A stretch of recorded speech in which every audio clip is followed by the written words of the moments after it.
आपने एक डायलॉग सुना होगा, वक्त बदल दिए, हालात बदल दिए, जज्बात बदल दिए। कुछ ऐसा ही नेपाल में नई बालीन सरकार की बात हो रहा है। काठमांडू से लेकर नई दिल्ली तक सिर्फ और सिर्फ इसी की चर्चा हो रही है। दरअसल नेपाल भारत सीमा से एक ऐसी खबर सामने आई जिसने न सिर्फ सीमावर्ती इलाकों में हलचल को बढ़ा दिया है, बल्कि आने वाले दिनों में व्यापार, रिश्ते और रोजमर्रा की जिंदगी पर बड़ा असर डालने के संकेत भी दे दिए हैं।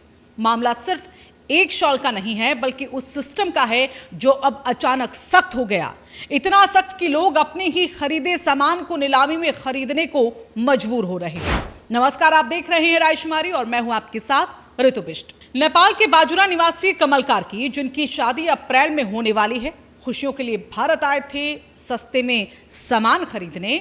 उन्होंने भारत से करीब 80 रुपए प्रति शॉल के हिसाब से 70 शॉल खरीदे। सोचिए, शादी में बांटने के लिए एकदम सही प्लान, लेकिन जैसे ही वो बनबसा बॉर्डर से गड्डा चौकी के रास्ते नेपाल में दाखिल हो रहे थे, कहानी ने ऐसा मोड़ लिया जिसने सबको हैरान कर दिया। सीमा पर तैनात सशस्त्र बल ने चेकिंग के दौरान उनके पास मौजूद सारे शॉलों को जब्त कर लिया। कमल कार्की को कहा गया, भंसार ऑफिस खुलने दो, टैक्स भरकर सामान ले जाना। अब यहां तक तो सब ठीक लग रहा था, लेकिन असली झटका लगना बाकी था।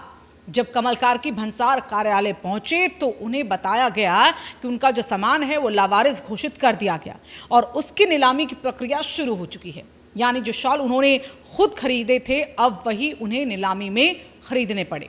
एक शॉल की कीमत तय हुई 500 नेपाली रुपए, उस पर 13% वैट अलग से, यानी 80 रुपए में खरीदा गया शॉल 500 से भी ज्यादा में वापस लेना पड़ा। कमल कार्की का अब सीधा आरोप है, मैं टैक्स देने को तैयार था, लेकिन मुझे मौका ही नहीं दिया गया। मेरे सामान को जानबूझकर लावारिस बताकर उसको नीलामी में डाल दिया गया। अब सवाल ये उठता है कि क्या ये नियमों का पालन है या नियमों की आड़ में सख्ती है?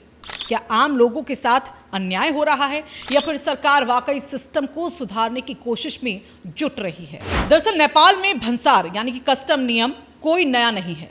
ये नियम विक्रम संवत 2033 लागू किया गया था।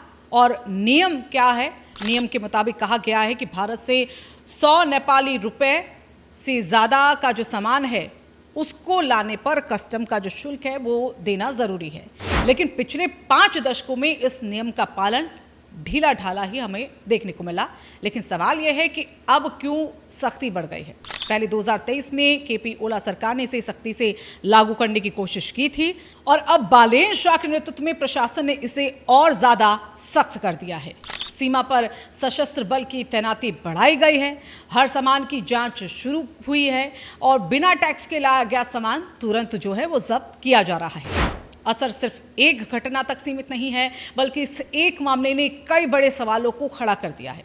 सीमावर्ती भारतीय बाजारों पर असर, नेपाल के लोग बड़ी संख्या में भारत से सस्ता सामान खरीदते हैं। अगर यही सख्ती जारी रहती है तो इन बाजारों की रौनक भी फीकी पड़ सकती है।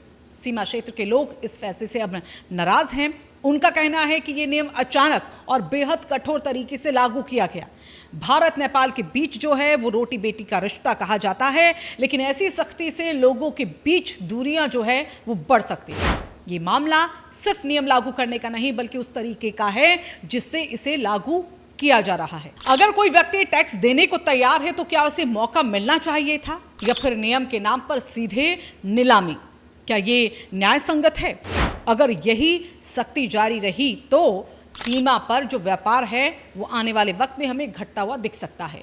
छोटे व्यापारियों को नुकसान इसमें हो सकता है और साथ ही लोगों का जो गुस्सा है वो इसी को लेकर बढ़ सकता है।